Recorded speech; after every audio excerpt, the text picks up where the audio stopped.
horror fans, once again it is me, the Horror Minds of Money G. It's time to do another horror movie review, and this time a psychological horror review. It is The Woman in the Window. Yes! Now, The Woman in the Window is a 2021 American psychological horror thriller. It is directed by Joel Wright, written by Tracy Letts, based upon a novel of the same name by A.J. Flynn. Now, the movie stars Amy Adams, Gary Oldman, Fred Heicher, and Wyatt Russell. Yes, Wyatt Russell from The Falcon and the Winter Soldier. Now, in this particular film, a agoraphobic woman living alone in New York begins spying on her new neighbors, only to witness a disturbing act of violence in that house.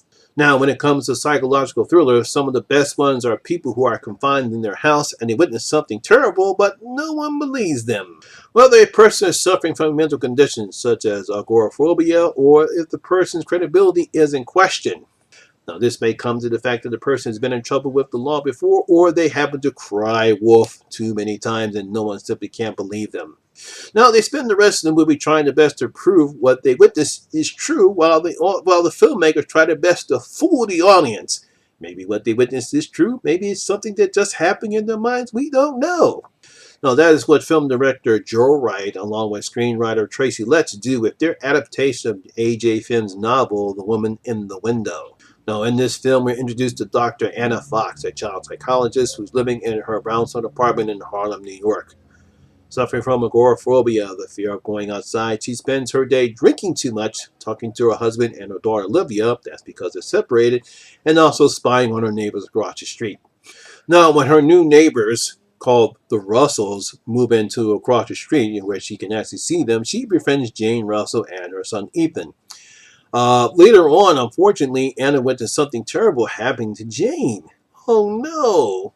However, after calling the police, we see that Jane isn't the Jane that Anna has spoken with.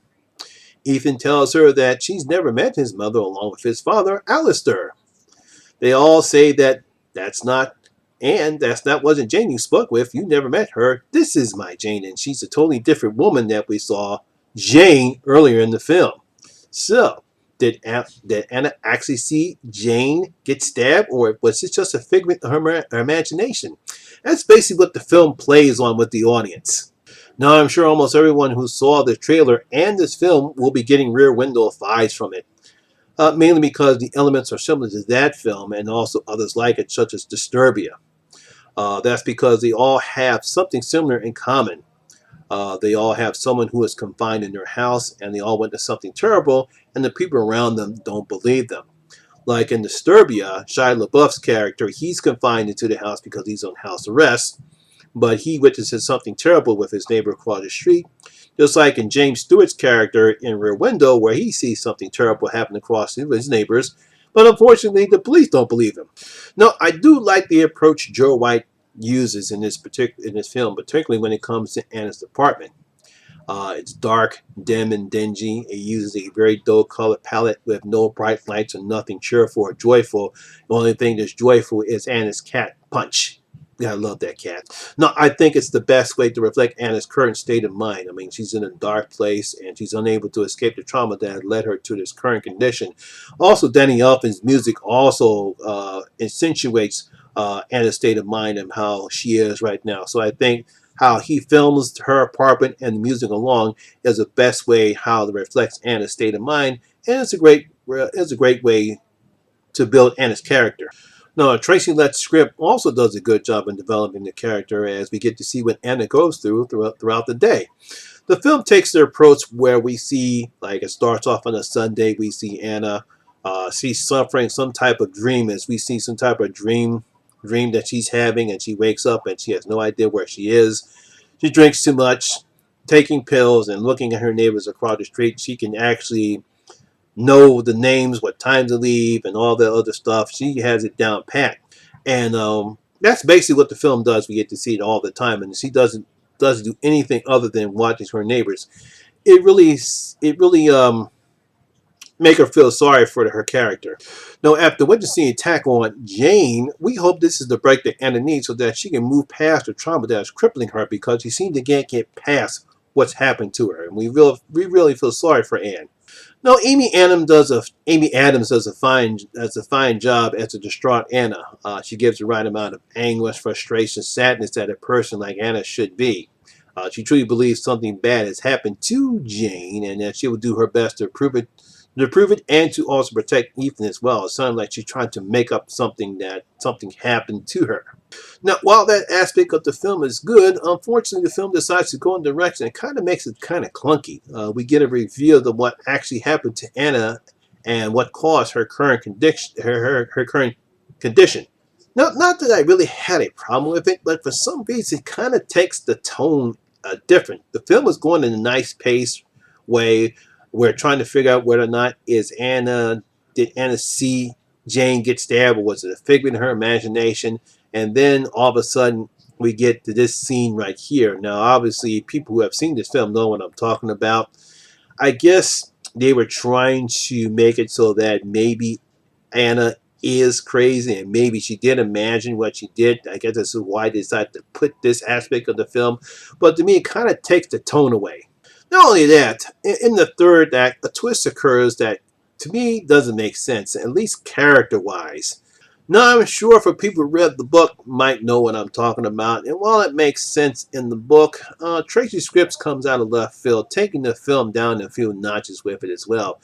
Now, I guess with me, if you're going to go this route, then I think perhaps maybe some subtle hints should have been placed to make this twist more meaningful, because to me it's a bit lackluster. It doesn't do anything. It kind of just takes the film two notches. It's like you're going to go this way.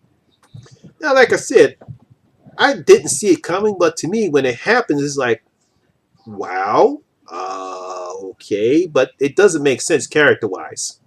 No, I did like Julianne Moore's appearance in the film, as her and Amy have great chemistry together, but the rest of the cast, they're just okay. I mean, Gary Oldman, he does what he does with Alistair's character. Wyatt Russell, he's okay as a character he plays this particular film. He's okay. Brian Tree Henry, he's okay as Detective Little. But they're just okay because I think the script doesn't do enough to give them the type of a heart that you want to make this as a thriller. Because in a thriller, you want to be more suspenseful. You want to have some tension. And there's really no tension or suspense in this particular film, mainly because the twist is kind of lackluster and dull, and the characters are not strong enough to give the type of tone and suspense and tension that you would expect in a psychological thriller. This plays more like a psychological drama film that you would see on Lifetime. So overall, what started up as a good psychological thriller ended up with a dull twist and a lackluster ending, despite a good performance by Amy Adams. So I'm going to give The Woman in the Window 2 out of my 5 bloody gold coins. Yes, only give it 2 out of my 5 bloody gold coins. Yes, it started off pretty good, and I think they had some good intentions, but again, that clunky reveal, lackluster dull twist, and a lackluster ending. What are you going to do? So there you have it. That is my review and video of The Woman in the Window. It is right now playing on Netflix. So if you have seen it, please let me know in the comment section below. Also, if you did like this video, please like and share, because it does help out with the YouTube algorithms. Also, if you're new here, please hit that subscriber button and ring that notification bell. That way you'll be notified anytime when I put a new video such as this one. Once again, my name is Lamont Smith, better known as the Horror Miser Monty G, and always remember that horror rules. And I'll see you in my next video. I'm out.